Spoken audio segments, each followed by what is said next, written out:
This is what we're going to be building today. It's going to be a blanket fort. Have fun!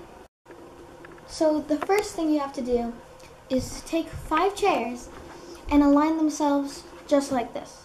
The second step is to drape a large blanket over the chairs. Remember to make the blanket comfy, large, and dark so it feels like you're really in a fort. Also, if the blanket is too small, you can use the 6th chair to make it work. This is how it looks from the inside. The third step is to put lots of blankets in there to make it feel comfy. Also, you can enjoy the place with your furry friend.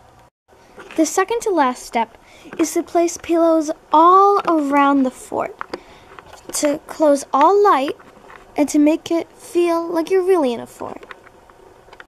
The best way to enjoy your fort is to get a non-flammable light, a book, and a friend.